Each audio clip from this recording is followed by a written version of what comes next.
What if the ancient world wasn't quite what we were told? What if beneath the temples, the myths, and the crumbling ruins, secrets were buried not by time, but by design? What if philosophers hid more than ideas? What if emperors rose to power not by right, but by conspiracy? And what if some of history's most bizarre events were not accidents, but parts of vast, orchestrated plans? Today, we peel back the veil of ancient history to explore conspiracies so strange yet so disturbingly plausible that you might find yourself questioning everything you thought you knew about the past. From secret cults and missing scrolls to ancient hoaxes and elite cover-ups, these tales blur the line between legend and fact. Some were whispered in the corners of temples, others recorded by ancient historians who weren't supposed to write that. Let's begin with a group of philosophers who might have formed one of the world's first secret societies. The top 10 ancient conspiracies that might be true. Number 1, the Secret Society of the Pythagoreans. When we hear the name Pythagoras, most of us think of triangles and equations. But behind the math was a man who founded a cult-like brotherhood. They believed numbers held the key to the cosmos. Their meetings were hidden from the public. Their teachings were whispered behind closed doors. They lived communally. They avoided meat. They even believed in the transmigration of souls, essentially, reincarnation. But here's where things get strange. Members who broke their silence about the group disappeared. Ancient texts suggest that the Pythagoreans may have been involved in politics, manipulating local governments with their elite knowledge and collective influence.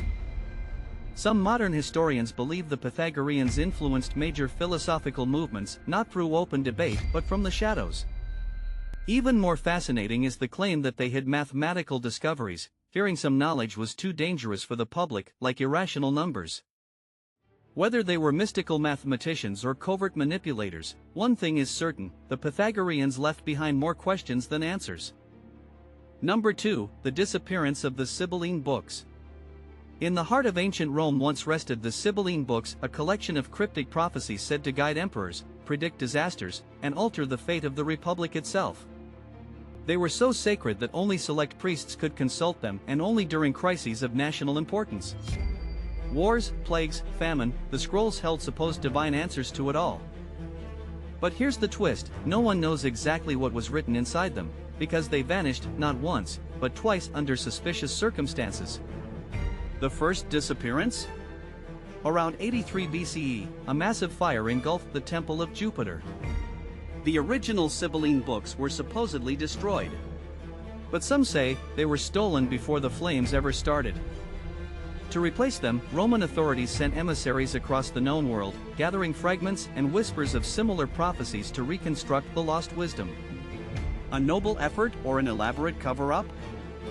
Centuries later, in 405 CE, the second set of Sibylline books was ordered to be destroyed by Emperor Honorius, an edict that shocked even conservative Roman historians.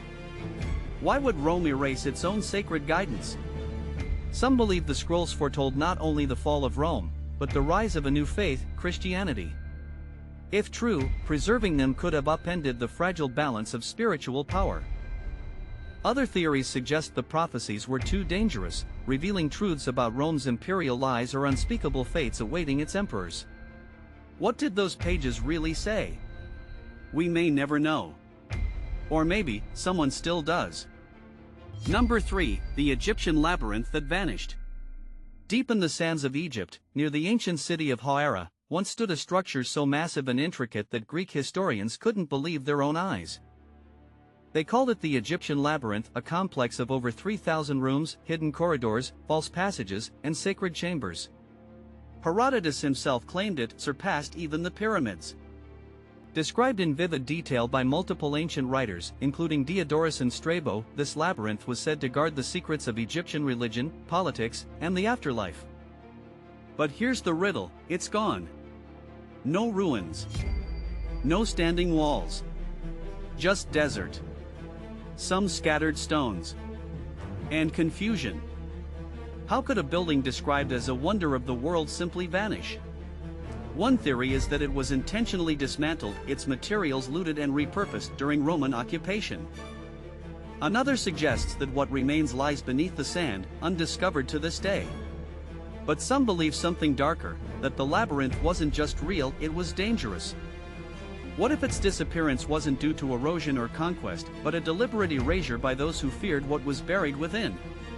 In 2008, ground-penetrating radar discovered anomalies matching its layout.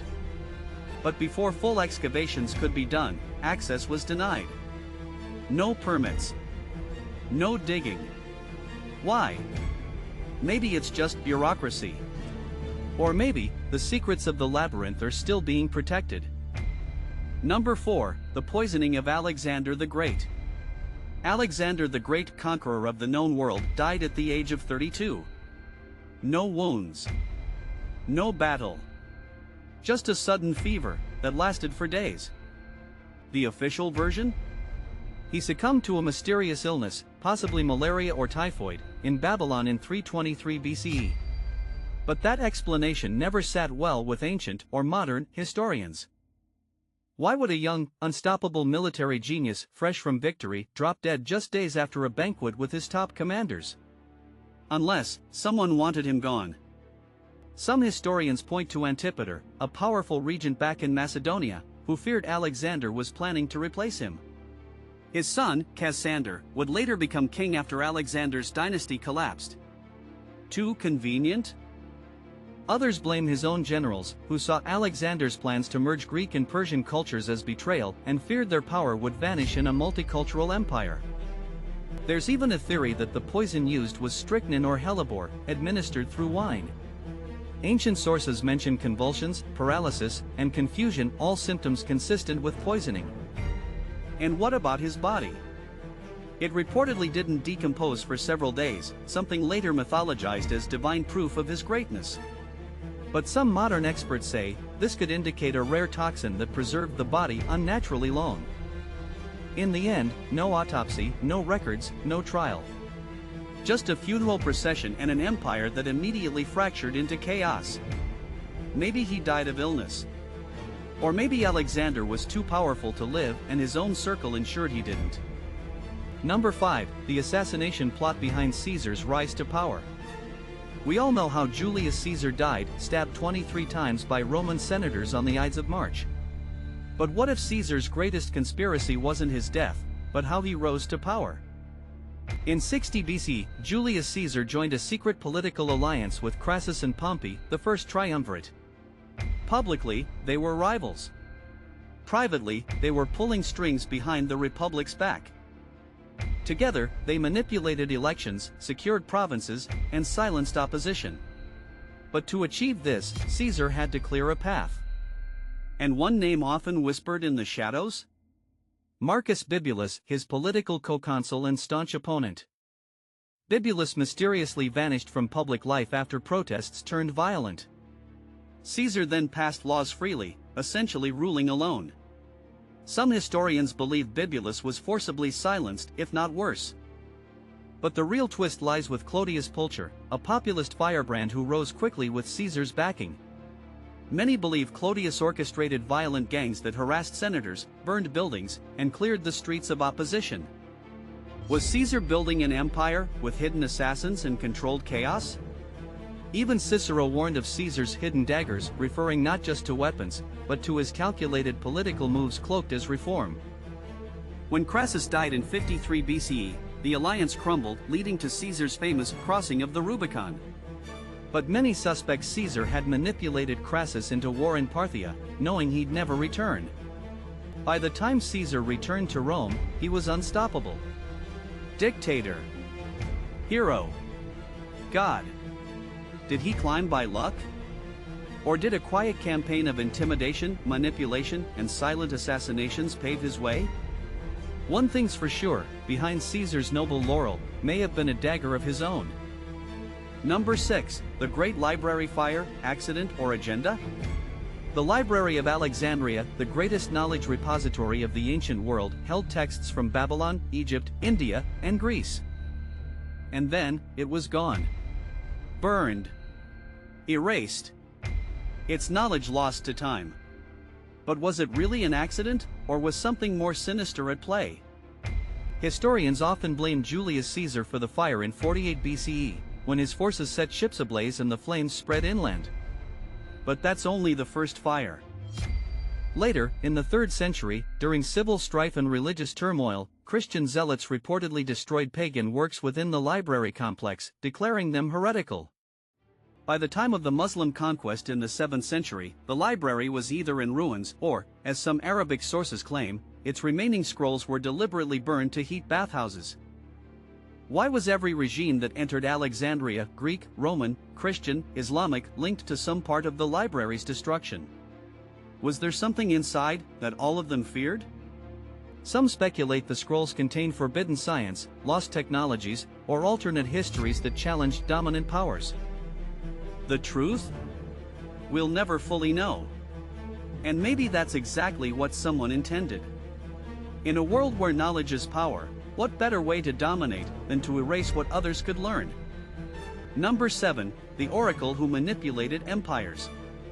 In ancient Greece, few held more power than the kings. Except, perhaps, the oracle of Delphi. Seated in a sacred chamber above a chasm, the Pythia, or high priestess, inhaled strange vapors and entered a trance, delivering cryptic messages believed to come from Apollo himself. But were these divine visions, or deliberate manipulations? Some historians argue the oracle's answers were so vague, they could be twisted to fit any agenda. But what if the vagueness was intentional?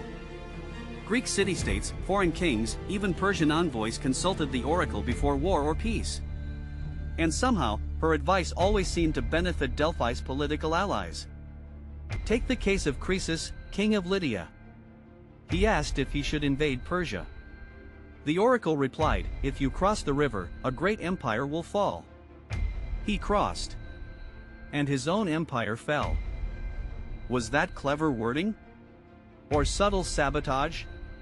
Delphi received lavish gifts, tributes, and protection from those who got favorable prophecies.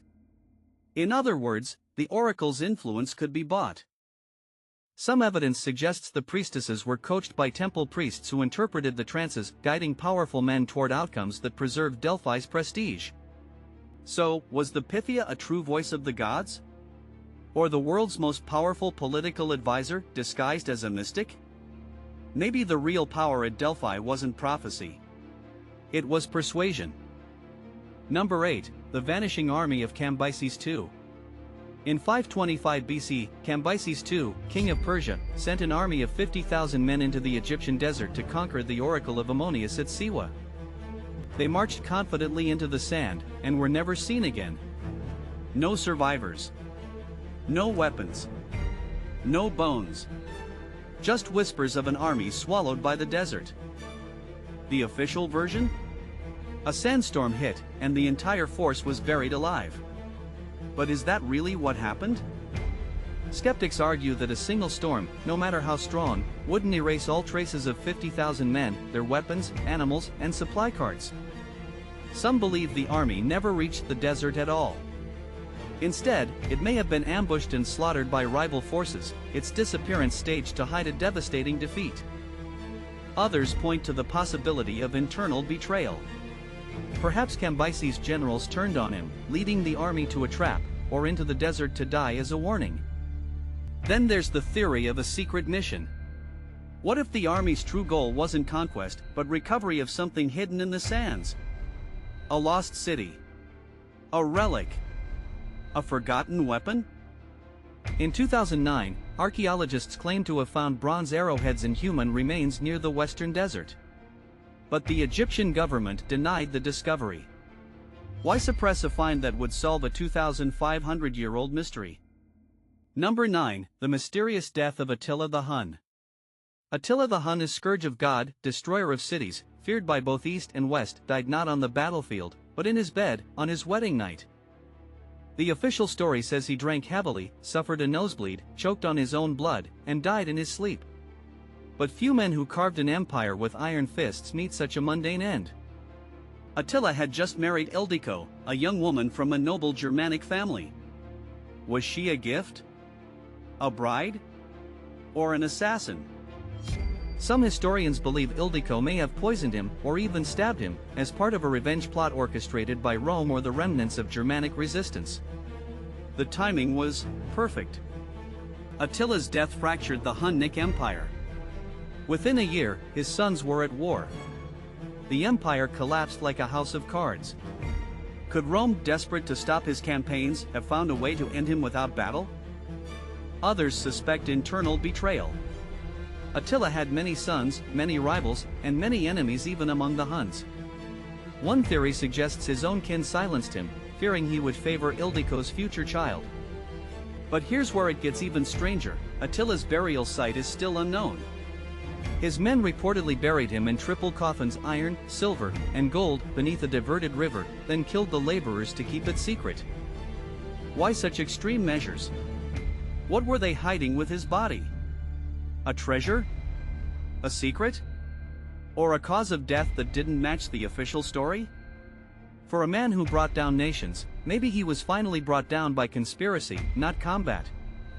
Number 10, the hidden bloodline of Cleopatra. Cleopatra, Queen of Egypt, lover of Julius Caesar and Mark Antony. Her life is legend, but her death, and what came after, may be the biggest mystery of all. Officially, Cleopatra died by suicide, allowing a venomous asp to bite her after Antony's death. But there are many versions of this tale. Some suggest she was murdered on orders from Octavian to eliminate a political rival. Yet even that pales next to a deeper question: what happened to her bloodline? Cleopatra had 4 children, 1 with Caesar, and 3 with Mark Antony. All but one seemed to vanish from history. Her daughter, Cleopatra Selene, married into the Mauritanian royal family in North Africa. But what became of Selene's descendants? There are gaps in the record. Mysterious disappearances. Unexplained marriages. And then, nothing. Some believe Cleopatra's bloodline survived in secret, passed through generations of North African nobility, possibly even into parts of southern Europe. There are unverified claims that certain noble houses in France and Spain carry distant Egyptian ancestry, linking back to Selene. Others point to hidden symbols in mosaics and tombs, stars, crescent moons, lotus flowers, marking a lineage protected from Rome's wrath. Could an entire royal line have gone underground, protected by allies, concealed by forged records?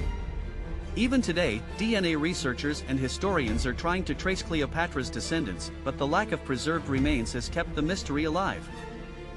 Final conclusion: the ancient world is full of wonders, but perhaps what truly makes it fascinating are the secrets, the half-truths, the erased lines, the voices that were silenced. We've uncovered conspiracies that challenge the official versions, stories buried beneath centuries of dust, denial, and design. From secret societies and vanished armies to royal plots and prophetic manipulation, one question lingers. What if these weren't just myths? What if some, maybe all, were true? Because if history can be written, it can also be rewritten. And sometimes, the most powerful truths are the ones someone fought hardest to erase. Which of these ancient conspiracies do you think might be true? Leave your thoughts in the comments, we'll be reading every theory. And if this journey through forgotten shadows intrigued you, check out our next video.